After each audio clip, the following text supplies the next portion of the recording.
Nandito kami sa blueberry farm. Magsasara sila ng alas 4.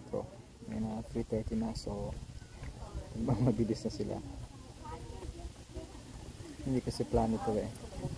Hindi na ako sumama kasi $5 ang bawat tao para mag-pick. So yung ninong nilang mother-in-law, si Mrs. at yung pamangkin namin at yung si Bonsuni at si Juniorita ang nagtitik na lang. Pero sila, blueberry season ngayon.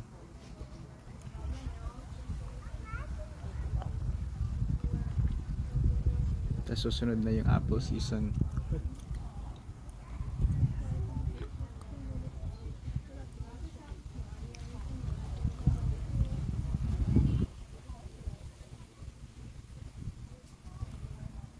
Yan si Juniorita sa right, si mother-in-law naman nakatindig.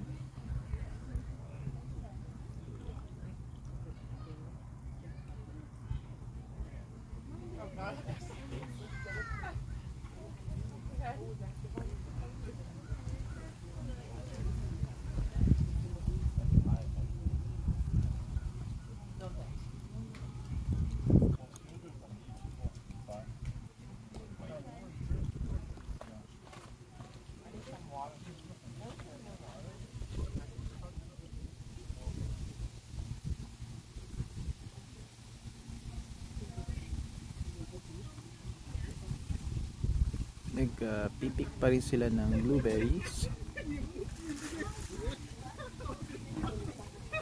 Magsasara na alas 4. Mag 3:30 nung dumating kami rito. Malaking pamilya kami. Nag-decide na hindi na ako sasama. $5 ang isang tao eh. Plus yung bucket na bibilihin mo is $10.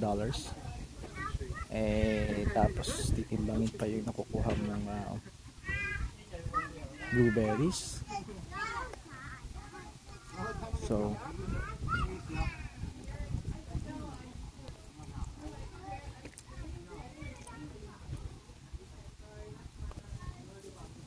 malaki yung field nila, malaki yung farm. Nalimutan ko yung pangalan ng farm.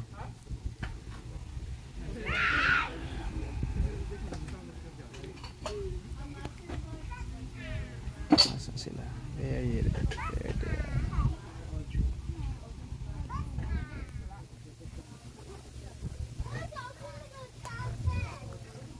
Aba, patingin ng inyong kulang, dapat umaapaw pa yan, di ba? Sabi? Minadali kami eh. Late na kasi. Marita. Magbaburp ako, may berry. Look at that. Oh, may berry. Kita ko kayo doon kung talagang sinusubo yung mga berries eh. Alright kids, I'll see you later, ha?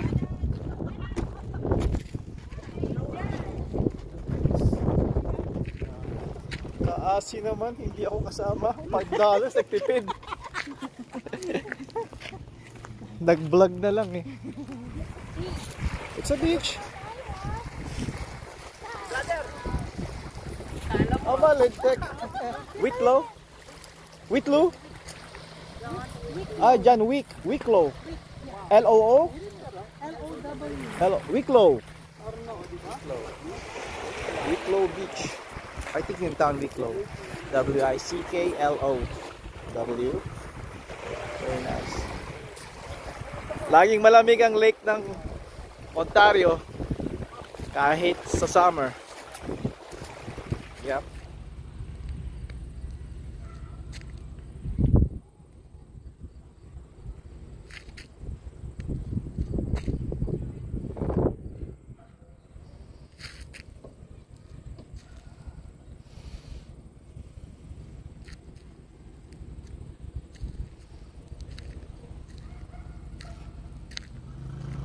Nauna na sa akin. Sabi ko maglalakad na lang ako.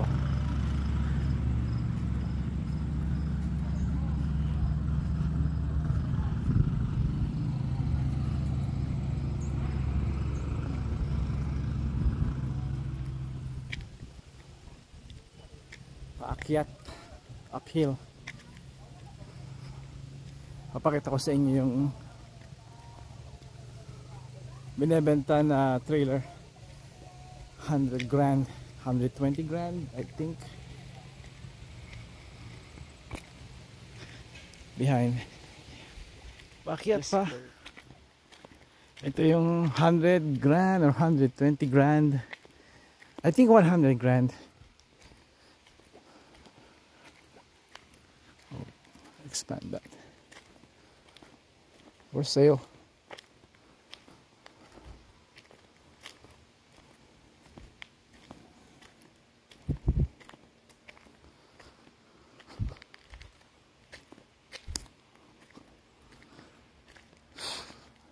$100 grand. Doesn't look like 100 grand to me, but next year ba na ang price niyan? Mas mataas na. Maganda dito sa ninong at ninang naming trailer. Wala siyang kapitbahay sa tagiliran, sa likod. Ito na kami, oh. Yan.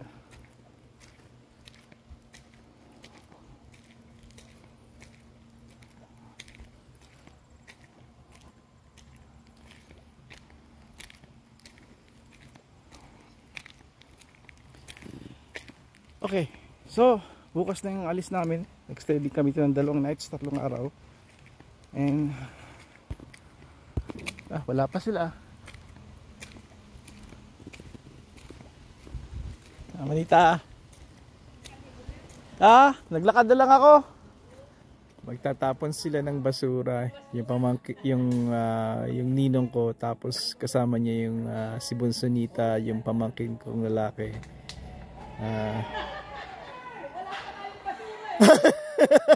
Hindi niya yung basura. Ay, ganito rito. Meron silang mga golf cart. Dito nila pag may basura, dadalhin nila sa main. Pababa yun, malayo yun, may kalayuan, kaya convenient na may golf cart ka. May golf cart yung ninong ko, pero hindi namin naayos kasi medyo komplikado eh. Bye car, come back! Come back again! Ngayon nagtatanggal kami ng tent. Ito, I'm taking my time. Mamaya kasi babagyo, mga alas 4 ng madaling araw. So naisipan namin na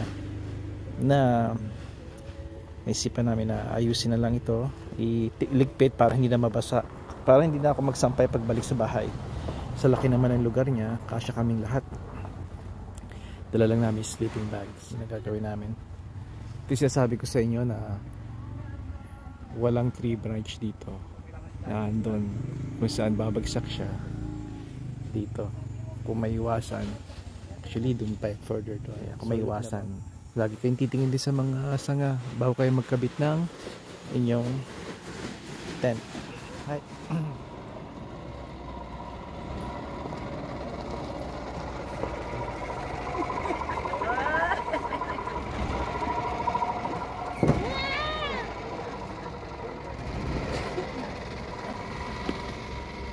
Alay nga yung instructor na. Galing. Mamaya, uncle, ako naman. Uncle, nanalo ako. Galing kami bingguhan. Nanalo yung bayo ko, $20. May kahati siya. Did you wash your hands? Wash your hands first. Hi mama. Hello.